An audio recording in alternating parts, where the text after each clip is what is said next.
السلام علیکم ناظرین، میرا نام اشام ظہور ہے اور آپ دیکھ رہے ہیں YouTube channel H Z T V. کیا جنات کا وجود انسانوں کے لیے خطرہ ہے؟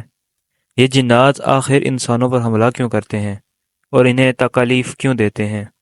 ہم آج کی ویڈیو میں جانیں گے جنات کے بارے میں۔ جیسا کہ اللہ تعالیٰ نے قرآن مجید کے اندر ارشاد فرمایا کہ ہم نے جنات اور انسانوں کو اپنی عبادت کے لیے پیدا کیا ہے، اور ایک اور جگہ اللہ تعالیٰ نے ارشاد فرمایا کہ جنات کو آگ سے پیدا کیا ہے۔ جس طرح انسان اللہ تعالیٰ کی مخلوق ہیں، اسی طرح جنات بھی اللہ تعالیٰ کی مخلوق ہیں۔ قیامت کے دن جس طرح انسانوں کا حساب کتاب ہوگا یا جنت اور دوزخ کا فیصلہ کیا جائے گا، اسی طرح جنات کے ساتھ بھی ہوگا۔ جس طرح انسانوں کے اندر مختلف قسم کے مذاہب پائے جاتے ہیں، مختلف سوچ رکھنے والے لوگ پائے جاتے ہیں، اسی طرح جنات کے اندر بھی مختلف قسم کے مذاہب پائے جاتے ہیں اور مختلف سوچ رکھنے والے جنات بھی۔ اب ہم اپنے سوال پہ واپس آتے ہیں کہ جنات انسانوں کے لیے خطرہ ہیں، تو اس کا جواب ہے نہیں۔ وہ اس لیے کیونکہ جنات بھی اللہ تعالیٰ کی بنائی گئی مخلوق ہیں۔ جنات دنیا میں انسانوں کے آنے سے پہلے کے ہیں۔ ہزاروں سالوں سے جنات بھی انسانوں کی طرح اسی دنیا پر آباد ہیں۔ دوسرا ہمارا سوال وہ یہ تھا کہ جنات انسانوں پر حملہ کیوں کرتے ہیں؟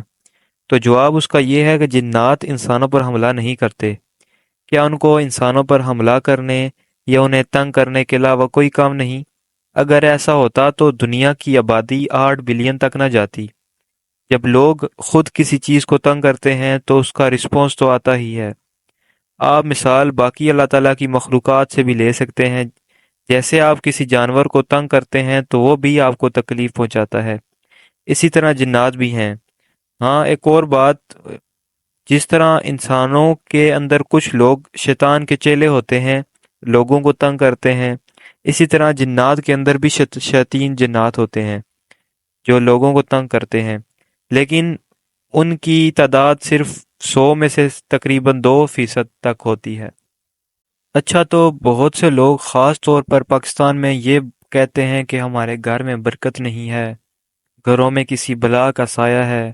تو ان کے لیے جواب یہ ہے کہ اللہ تعالیٰ قرآن مجید میں ارشاد فرماتے ہیں کہ جو لوگ میرے ذکر سے غافل ہو جاتے ہیں تو ہم ان کی زندگیوں کو تنگ کر دیتے ہیں۔ اب تنگ خواہ جنات سے کیا جائے یا اللہ تعالیٰ اپنی کسی اور مخلوق سے تنگ کرے، وہ اللہ تعالیٰ کی مرضی۔ اب بات کرتے ہیں جادو کے اوپر۔ جادو تو برحق ہے، جادو تو ہوتا ہے۔ اگر کسی شخص نے جادو کیا، وہ شخص دین اسلام سے خارج ہے اور وہ کافر ڈکلیئر ہوگا، کیونکہ جادو کے اندر شیطان سے مدد لی جاتی ہے اپنے ناجائز کام سر انجام دینے کے لیے، اور جادو کا اثر بھی انہی لوگوں پر ہوتا ہے جن کا ایمان کمزور ہوتا ہے، اور وہ اپنے دنیاوی خواہشات میں اتنا مگن رہتے ہیں کہ اپنے دین سے دور ہو جاتے ہیں، اور اس جادو کا اثر توڑوانے کے لیے بھی گلی محلوں میں بیٹھے 2 نمبر پیروں فقیروں کے پاس جاتے ہیں، لیکن قرآن سے رجوع نہیں کرتے۔ اگر دین کو پڑھا ہوتا، سمجھا ہوتا تو ان پر جادو کا اثر نہ ہوتا، اگر ہو بھی جاتا تو قرآن سے رجوع کرتے۔ آپ صلی اللہ علیہ وسلم نے ارشاد فرمایا کہ سورۃ الفاتحہ اور سورۃ الاخلاص کثرت سے پڑھا جائے تو جادو کا اثر ختم ہو جاتا ہے۔ لوگوں کے دین کی دوری کی وجہ سے ہی جگہ جگہ گلی محلوں میں 2 نمبر پیر فقیر بنے بیٹھے ہیں جو اللہ کے ولیوں اور دین اسلام کی بدنامی کا باعث بن رہے ہیں۔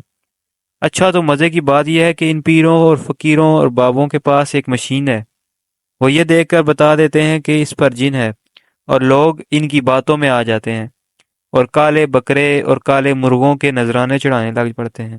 افسوس، اللہ تعالیٰ سے دعا ہے کہ ہمیں دین اسلام کو سمجھنے کی توفیق عطا کرے۔ اگر آپ کو ویڈیو اچھی لگی ہو تو چینل کو سبسکرائب کر دیں اور مجھے دیں اجازت۔ اللہ حافظ۔